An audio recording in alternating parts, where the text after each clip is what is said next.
عندنا كاس العالم. هي انا اقول لك وانا اشوف هذا الجيل دائما يقول احنا ما اخذنا استحقاقنا بعد ما صعدنا لكاس العالم.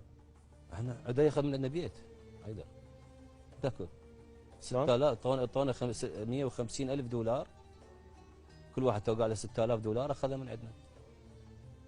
اخذها ومن هناك 200,000 دولار على كل مباراه، يعني 750,000 دولار احنا جبنا للعراق. يعني لا حد يقول لنا، حتى بوقتها يعني قالوا لو مشترين اطلاق لو مشترين مشي احسن ما رايحين كاس. بس دقيقه، هاي المكافآت المفروض للاعبين؟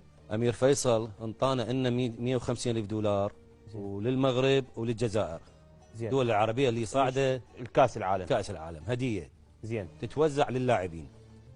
اخذها عدي كله؟ انا بس الباج، عندي الصوره موجوده، مؤيد البدري دا يعطيني بس الباج. وال 6000 قسم 150,000 دولار على 22 لاعب، شوف ايش قد يطلعن. زين اخذها. شو محتاجها عدي؟ شو محتاجه؟ كان ياخذ 300 دولار من عندنا حيدر.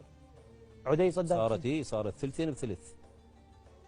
اذا نسافر يصرفون لنا مثل 900 دولار، ياخذ يدرون بها جماعتنا، يدرون كلهم يدرون، ياخذ 600 ويعطينا.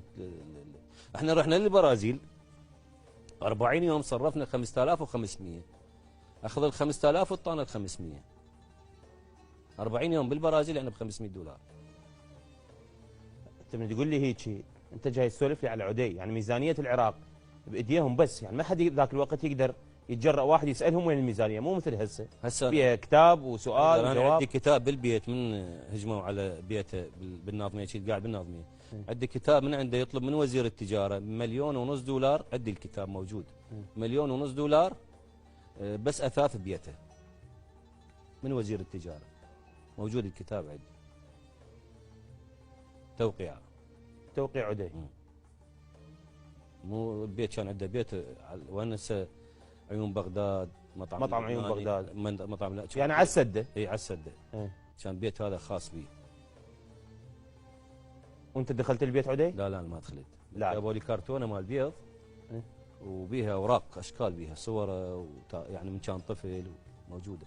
كلهم احتفظت بيهم؟ منهم دبيتهم ما احتاج الصور، شو اللي بيها. والبعض حتى اكو جوي قالوا لي اهل المنطقه، قالوا لي لقيت صوره مال منتخب خاله كبيره، قلت لهم ما اريدها، عندي صوره هواي يعني.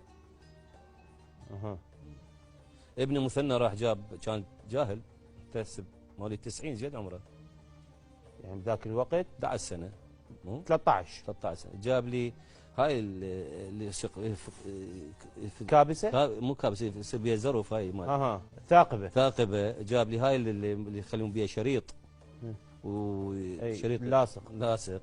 قلت له شنو قال لي والله بابا لقيتها بالقاع. قلت له روح رجعها منين جبتها، روح رجعها بابا روح. بس تدري ايش قد طلعوا من عنده فلوس هذا البيت؟ 4 مليون دولار طلعوا من عنده. راحت يعني كتلوا بعضهم، اكو منهم بيناتهم صار فصل من هذا. ايش اقول لك بعد.